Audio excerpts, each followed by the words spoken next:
Hi everyone, this is Martin Koszolko from the University of Newcastle in Australia. Unfortunately, I couldn't join you in person today, but luckily I was given the option to present online. This paper stems from my decade-long collaborative and research practice where I use what I refer to as RMCS, which stands for Remote Music Collaboration Software. The experience that I will be drawing on includes collaborative music production with remotely located participants, as well as activities such as organization of the International Collaborative Music Contest, which started in 2021 and will have its second iteration later this year. Today, I will discuss communication tools, group structures, and practices of music creators who engage with various types of RMCS platforms and services. They offer a democratic working environment where amateurs and professionals can connect, collaborate, communicate, and learn from each other. Innovations within RMCS led to the creation and expansion of various platforms that offer collaborative solutions for music making within thriving and continuously growing online communities. I distinguish between four main types of such software, which include platforms and services that focus on virtual studio recording, synchronous live performance, social and marketplace networking for music creators, and online music lessons. Most of the points that I will make today are particularly applicable to the first three categories, where interactions between the users are often spontaneous and not based on a teacher-student approach. In 2022, RMCS platforms form a complex ecosystem, and depending on the manufacturer, they can be available as audio plugins, web-based and standalone software for various operating systems, as well as mobile platforms and social networking websites. The innovative design and disruptive potential of RMCS are evidenced in the availability of new forms of crowdsourcing of musical talent and access to advanced music production technologies utilizing the internet. Access is often provided on a free or freemium basis, which leads to a further increase in user engagement, resulting in millions of musicians using a broad range of collaborative software solutions. While many of the RMCS technologies are not new, we have witnessed a steady growth in the user base over the last decade, which was further accelerated during the COVID pandemic. For example, BandLab, one of RMCS platforms, has celebrated reaching 30 million users early last year. There are three key factors that impact on collaborative activities within RMCS. Firstly, music creation and audio processing tools optimized for online work. Secondly, digital data management and related digital ethics issues. And thirdly, the social networking and communication tools and strategies. I explore the first two issues in my other research projects concerning RMCS, but today I will be zooming in on the third element, which appears to be often overlooked, even though it is critical to not only progressing projects to a successful conclusion, but also to finding new creative partners and general crowdsourcing activities within RMCS. In this context, a successful campaign can be defined as one where we achieve our creative objectives. These can be predetermined or established during collective songwriting, performance, or production sessions. My examination covers essential communication tools and processes within complex collaborative practices that take place in the sphere of RMCS. Communication within RMCS platforms is facilitated via several tools listed here. Their availability depends on the platform. Collaborative communication tools used in computer-supported Cooperative work can be categorized as groupware, which is defined as software designed to run over a network in support of the activities of a group or organization. In addition, users resort to using non-RMCS groupware while working on their projects, and these supplementary communication options are often incorporated and can complement built-in groupware. They include email, external private messaging, external user groups, and video conferencing.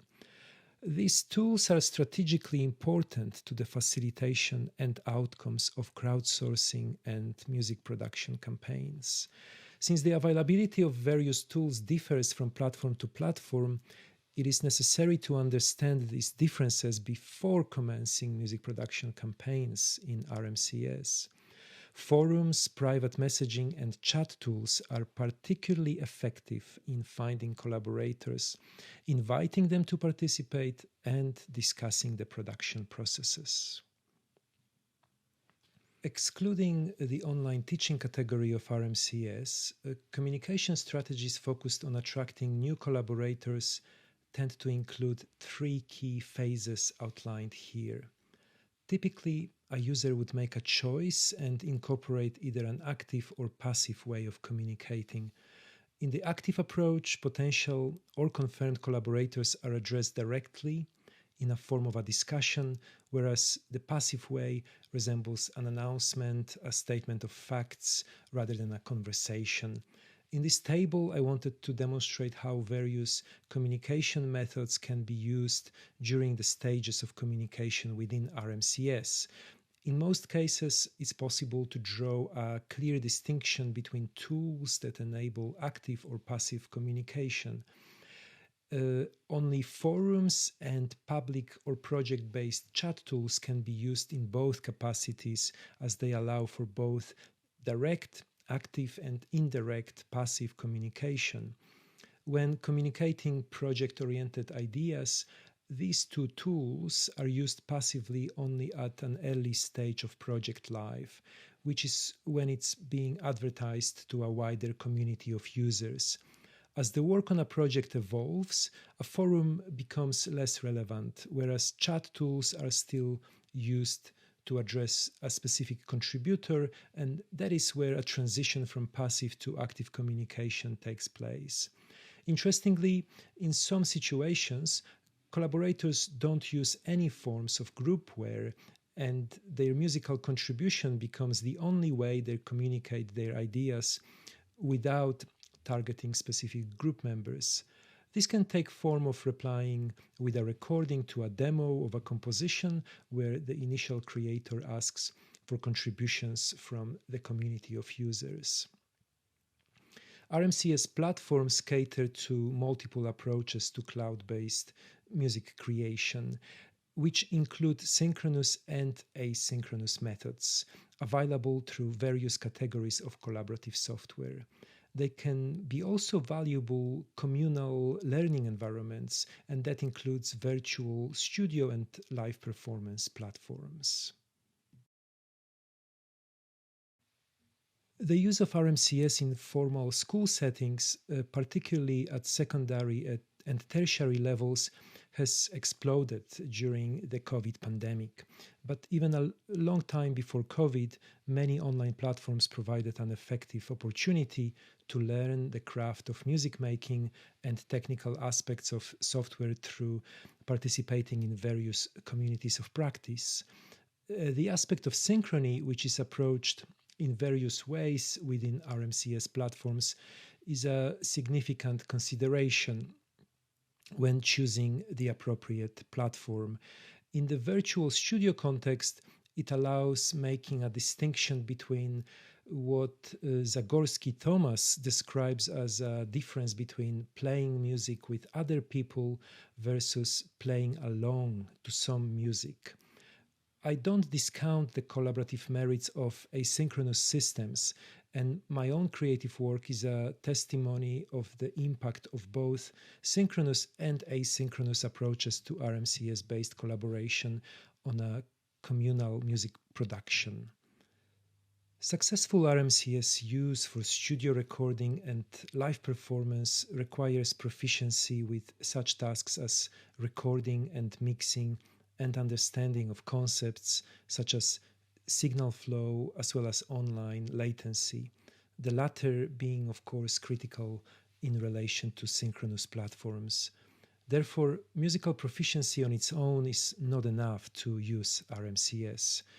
This suggests a target group of artists who are able to produce themselves. In RMCS communities, lesser importance is placed on a user's personal biography, age, and social context, while technical experience, musical, and collaborative abilities are of the highest priority.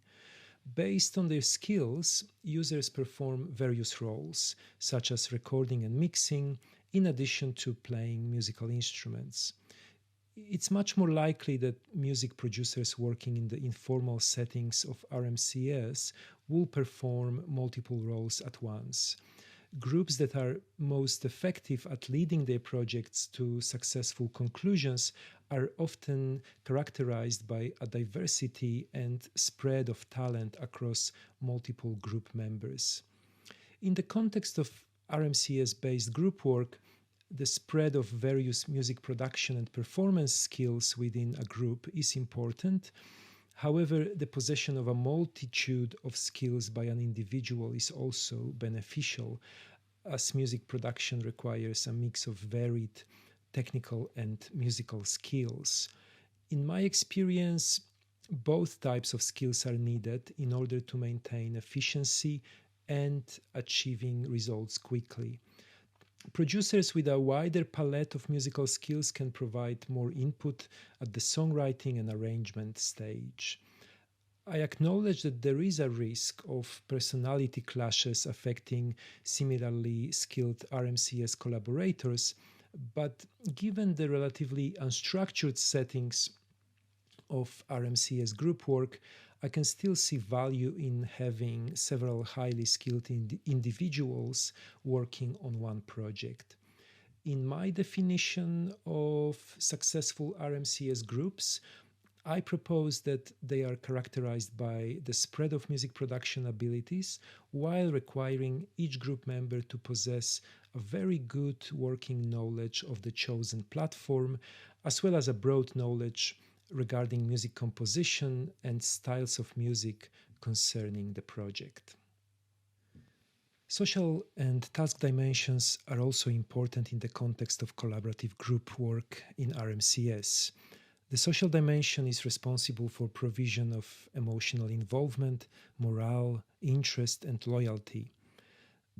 The task dimension provides stability, purpose, direction, and a sense of accomplishment. Both of these dimensions were present during my project work and were crucial to the successful productions.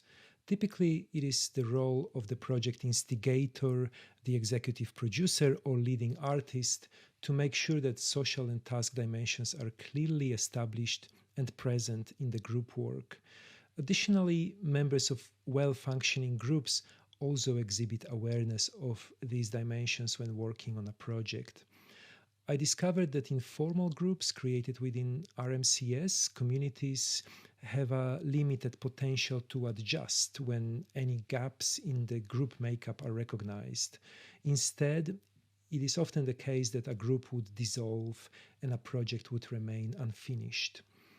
In relation to group building and maintenance, I discovered that the effort and time spent on these tasks within RMCS networks often correlates directly with a successful production. Building relationships and cohesiveness among group members is an element of group maintenance and an integral part of the social dimension that provides a sense of loyalty within the group. The notion of just hanging out is also a part of RMCS relationships, as many conversations I had with the use of tools such as private messaging and chat were informal, often humorous conversations not related to any music production projects. RMCS users often bypass limitations of the platform and use external tools aiding group building. For example, many RMCS platforms have Discord groups, which are often endorsed and moderated by employees of RMCS. If the platform lacks the more sophisticated communication features, significant difficulties arise in engaging the community of users without resorting to performing group maintenance and group tasks functions via external groupware. Although relying on external groupware tools restricts the pool of users to those who took the effort to use external groups. Having to resort to third-party social networking software means that collaboration is not as effective as when performing group building tasks directly within RMCS. The ability to remain anonymous is sometimes a factor encouraging the use of RMCS.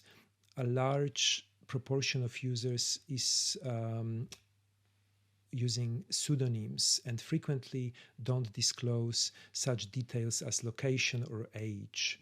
In my experience, anonymity is not an obstacle in forming closer creative bonds with the users.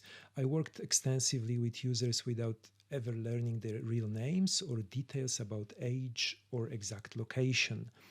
I also perceived the desire of some users to remain anonymous as a sign of the removal of their ego from the collaborative process, as their musical contribution was the only way they expressed themselves. On occasions, I would work with users who remained anonymous throughout the entire collaborative process, despite lengthy discussions concerning the project, which provided an ample opportunity for them to talk about aspects of their identity, such as their name, place of residence, age, or occupation. One of the limitations of informal social groups formed within RMCS communities is their restricted potential to adjust when there is an imbalance, for example, when a lack of specific skill is identified. A factor impacting on this limited potential is the unavailability of clearly defined structures and procedures. These are more often present in professional settings and can protect the group working towards a common goal by offering a set of defined procedures concerning collaborative teamwork.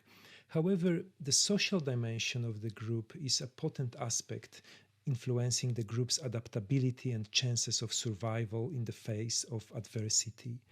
All collaborative groups formed in my project work were informal, and a large proportion of taken actions were spontaneous. I have seen members of RMCS communities generously offering their time and skills. What is interesting is that most of my collaborators and interviewees didn't pursue monetization of their musical outputs. I witnessed that RMCS is utilized primarily by amateurs rather than professional musicians, and a significant proportion of users are also young or underage people, although this tends to vary depending on the platform. Assessing my own collaborative work leads to the conclusion that there is a large element of unpredictability in regard to the final creative output. A user can choose to harness this unpredictability and follow the creative flow of the community. However, the musical results could be far removed from what was planned initially for the composition. When the production process is not firmly planned, the results can often bring elements of novelty, and it's up to the project's coordinator or group of coordinators to decide whether or how to incorporate the creative input received from the participants. To fully benefit from the collaborative possibilities offered by RMCS, musicians need to implement selected communication tools, particularly forums, private messaging, and chat rooms, which are critical to creative crowdsourcing. Understanding the dynamic of group work and creative processes taking place in RMCS will help in creating groups that have a stronger potential to complete their projects. These groups and their processes don't run on autopilot. And a significant effort is needed to develop projects, particularly when working with collaborators who only meet online. However, this is an effort which is not particularly different to what we know from traditional face-to-face music production activities, which include profile building, nurturing of creative relationships, setting creative objectives, leading projects to a conclusion, and disseminating their outcomes. Thank you very much for your time.